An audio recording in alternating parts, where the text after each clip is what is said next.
So we have some time for some questions from Diane and from Catherine, for Catherine. So do we have questions from the audience? There are microphones. If I could remind you just to say who you are and where you're from. Do we have one? From Alan, down here.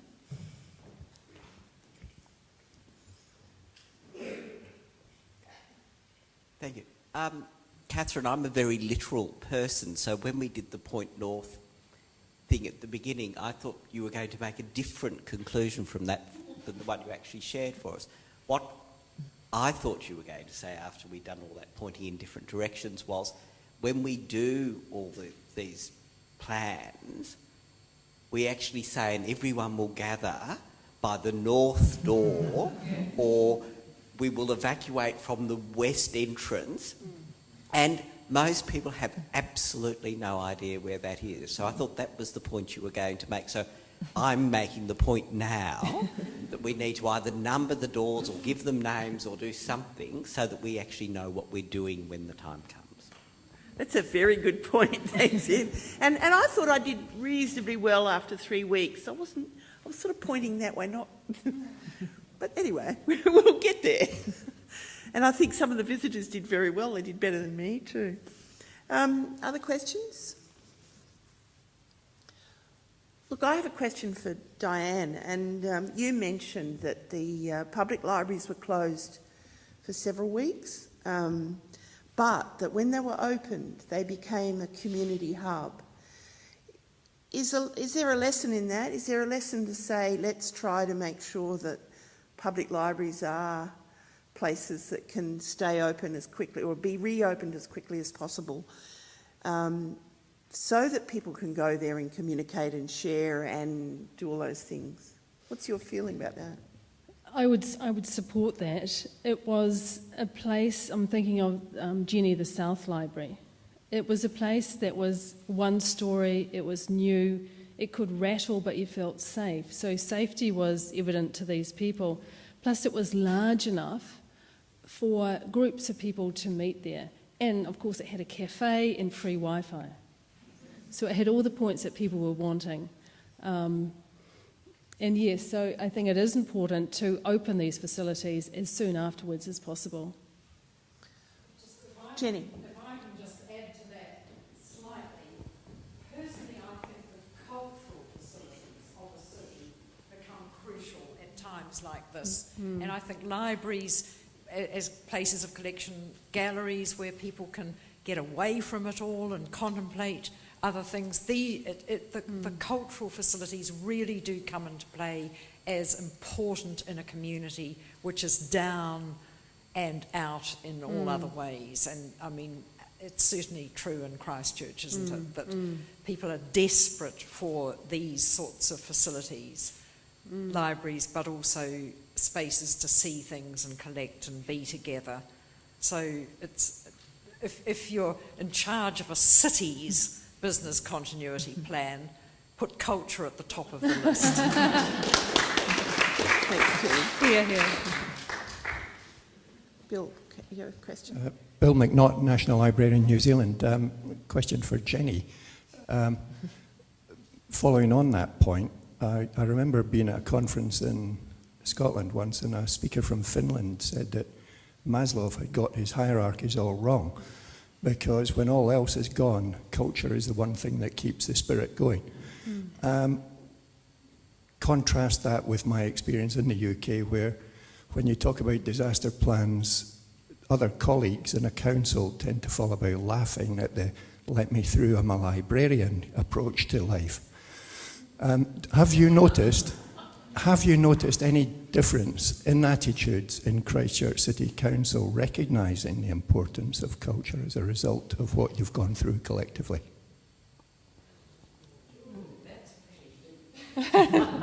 That's a pretty leading question. What do you think? Have I noticed it?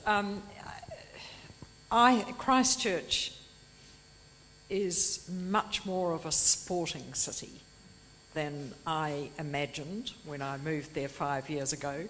And for sure, rebuilding a place for the Crusaders to play has dominated, and I think probably New Zealand is a very, very sporting culture, and central government money was crucial to rebuilding the stadium, which is now going to be shared by several sporting fields. I think culture has been less, cultural facilities have been slower to get off the ground. There is no central government money floating our way to rebuild a place for performing arts or other arts to have a home, and they're still without a home. So I think it's still slow. It's still slow, but the libraries are certainly very, there's great support for libraries in Christchurch. I think there is great support for the public libraries as opposed to rebuilding QE2, which was a big sports facility, or the hockey turf at Porritt Park or Wilding Park where the tennis facility was. I mean, they are all going to go to sleep for many years. Yes.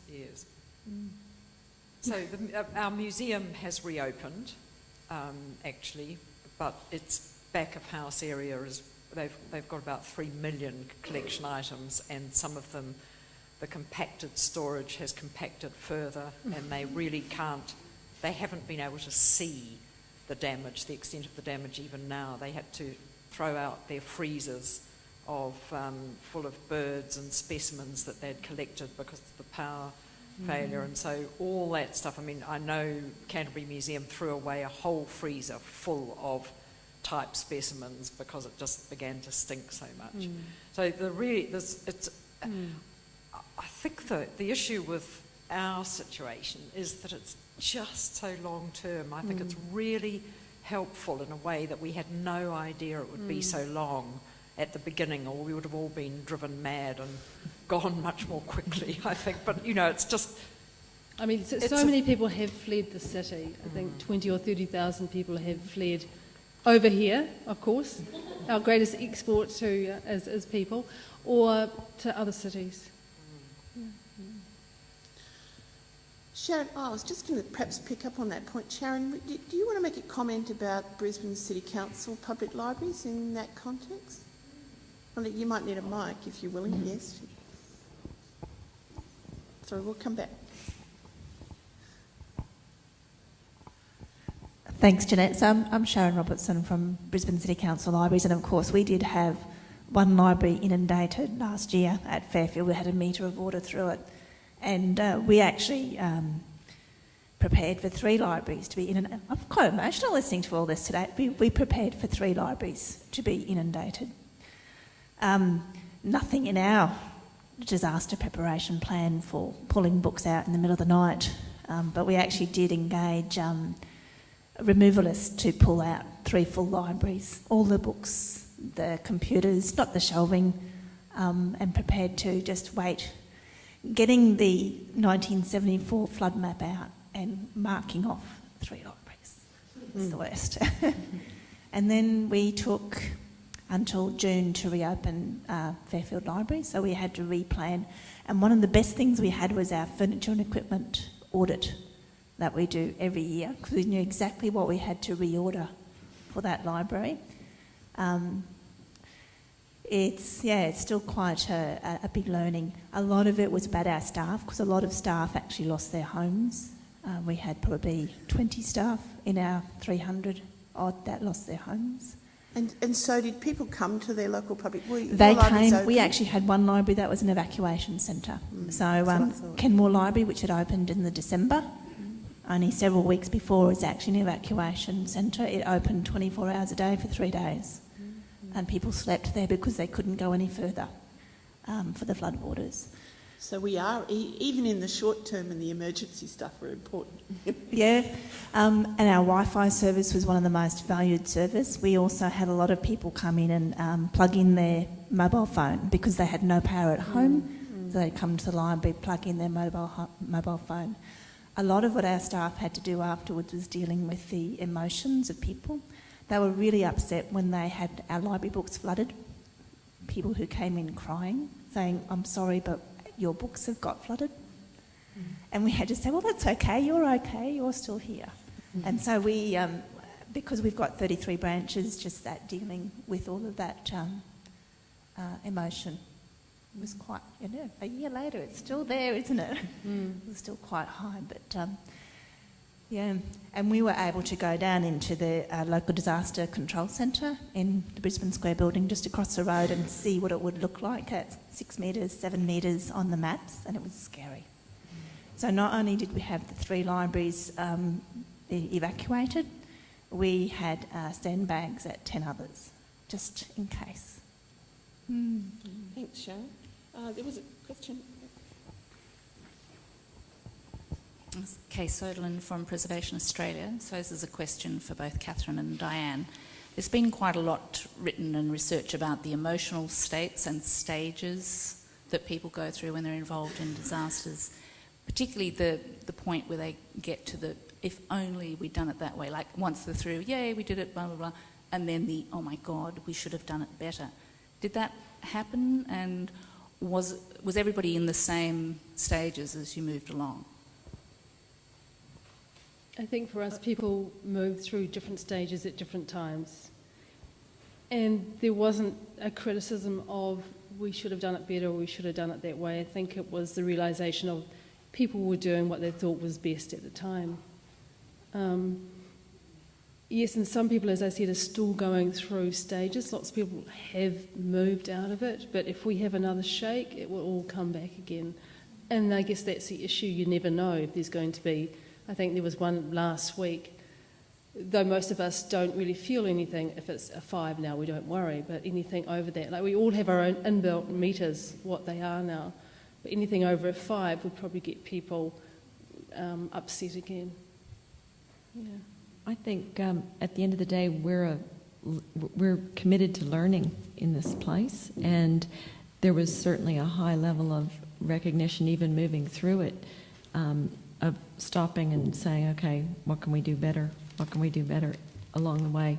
You know, after the event, there was a review the CMT had, and they asked all staff to feed in information about what could be improved, and then some months later, you know, more thoughtful consideration in terms of what could be improved. So I don't think that we had that experience of a lag time. I think throughout the process, because of people's relativity to the information and knowledge about what was going on, there was probably more disconnectedness early on than there was towards the end of looking at how could we do it better, if that makes any sense. So I think we are a learning organisation. We're committed to learning in so many different ways. I think it's just embedded in... So it was more a question of whether emotionally people could help themselves from internally beating themselves up as we should have done it better, rather than just an intellectual assessment of how it worked, but whether it's almost an involuntary phase you go into, whether that happened or not. Oh, I think it happens all the time. It happens having to write a presentation. Have we done it well enough? You know, it's like... But I think collectively there was a lot of shared support for each other in terms of we're doing the best we can. And some of that was because it wasn't, like I said, it wasn't the designated players that would normally be here, you know, working and being in charge. And I think there was just an acceptance that everyone did the best they could. Yeah, I think in fact the lessons we learned from these experiences is that we react in different ways and at different times, and that everybody can contribute to a different extent because of either what's going on at home or in transport or their health or other things. And so, you know, those are some of the lessons that even I'm picking up today, just learning about how the experiences have been different, both each earthquake and each aftershock was different, and the flood and the effects and the cyclones are different each time. So I found this session very useful for me in preparing for what might happen here again in Brisbane or around Queensland. So I want to thank both speakers very much for their insights, and to, as I often say to people, there's not many things you can't fix with chocolate or wine, so chocolate is the choice.